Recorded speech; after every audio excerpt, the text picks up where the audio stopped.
Hi, today we're going to go through PCR and gel electrophoresis. PCR generates millions to billions of copies of a DNA sequence from a small initial sample. This is used in a variety of applications in testing, diagnostics, forensic science, pathogen detection, and as well as research and cloning. I have no doubt if you work in the science field, if you're a scientist or doing any kind of genetic research or very wide applications PCR has, and I'm going to assume a little bit of knowledge about DNA synthesis. If you've probably made it to this stage, you know about like transcription and translation. PCR basically mimics this just to create a lot of copies of a target sample that we're interested in. So let's talk about the requirements.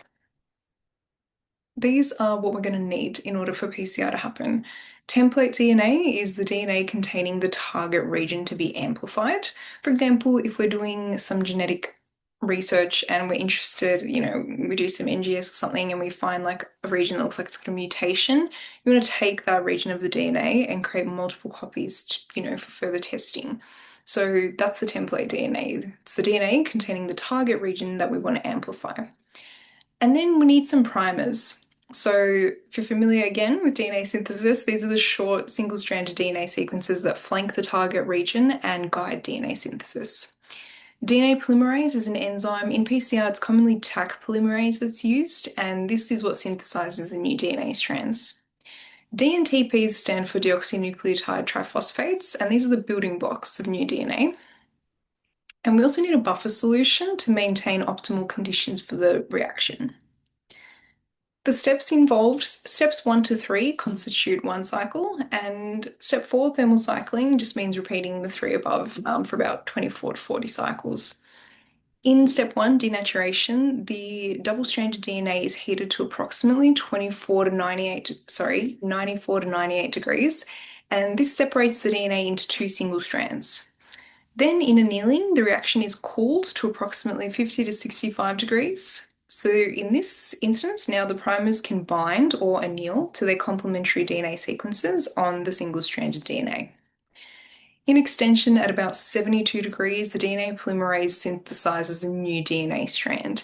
It does this by adding the DNTPs to the primer in a 5 to 3 direction using the single-stranded DNA from the first step as a template. And then for thermal cycling, the 3 steps constitute one cycle, as we mentioned. It's repeated around 24 to 40 cycles. And with each cycle, the amount of target DNA that we started with approximately doubles, resulting in exponential amplification. Now, this is great. This is PCR. We've got heaps of copies of the target DNA, but the amplified DNA at the end, which we call the PCR product or amplicon, is there, but we can't actually see it yet, so we can't do much with it at this point. This is where electrophoresis comes in. So electrophoresis solves that problem.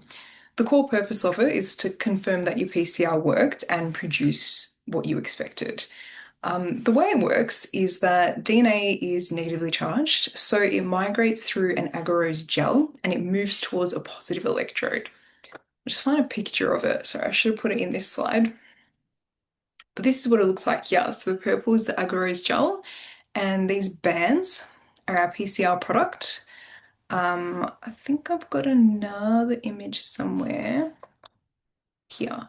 So we start with the negatively charged DNA on this end, and then there's a positive electrode. If we recognize that opposites attract, the DNA is going to move towards the positive electrode on the other side of the gel, and it'll move at different speeds because the DNA fragments will be of different lengths.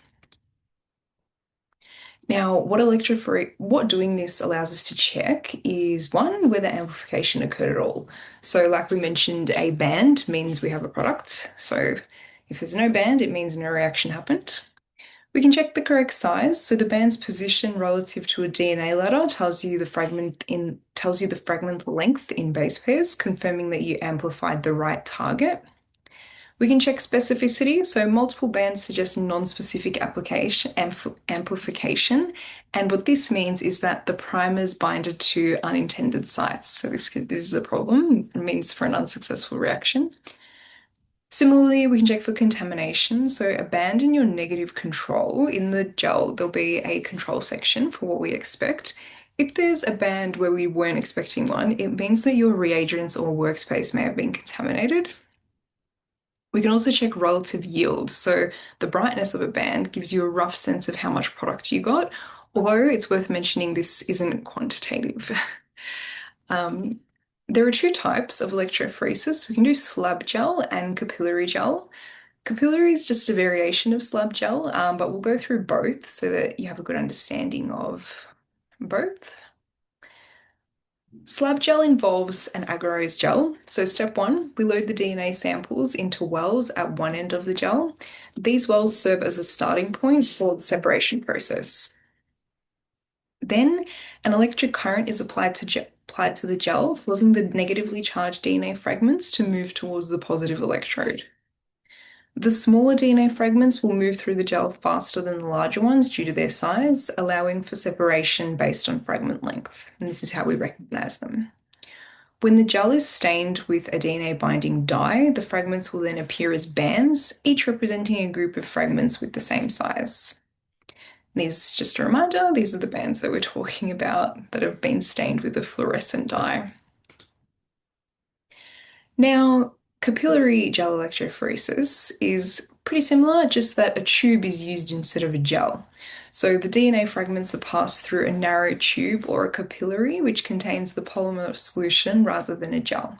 It's still electrophoresis, so DNA fragments or PCR products are still separated by applying positive and negative charges to either end of the capillary, and the DNA passes through the capillary according to size using buffer solutions. The advantages of using the capillary instead of the gel are that it's faster. It's a more automated process to load the samples, so there's less hands-on work involved. More samples can therefore be used, and it actually allows for better separation of the DNA fragments, which translates to better resolutions. We can see and determine the success of our PCR a bit better. However, the disadvantages are that it requires a little bit more specialist equipment, which is more costly. However, both in slab and capillary gel electrophoresis, the DNA is still invisible if we don't do the following. So we have to visualize the DNA somehow. There are three methods. We can use a chemical dye, which binds directly to the DNA. We can tag a primer in the PCR reaction with a visualizable chemical, ensuring the product is also tagged. Or we can use a complementary DNA probe labeled with visualizable chemical to hybridize the DNA that we're interested in. Let's go through each one in a little bit more detail. The DNA binding dye that's mostly used is ethidium bromide, and it basically just slides into the molecule and fluoresces under the UV light, as you can see in the photo. This is how the DNA bands can be seen in the gel. Usually the dye is mixed within the gel at the time of pouring the gel in, so it binds to the DNA as electrophoresis occurs. But it's worth mentioning that these dyes are often toxic or mutagenic, so gloves have to be used, or we can use one of the other two options. We can do hybridization. This one was labeled method 3, but the order of the slides unfortunately just worked out this way. Hybridization occurs between nucleic acids, so DNA to DNA, DNA to RNA, or RNA to RNA. Basically, probes are complementary to the target sequence and can be tagged with fluorescent dyes or chemicals. And the idea is to have a way of detecting the target nucleic acid to which the probe binds or hybridizes. The probe is often a short strength of DNA, and we call it an oligonucleotide. And the probe and the target DNA both need to be single-stranded in order for hybridization to occur.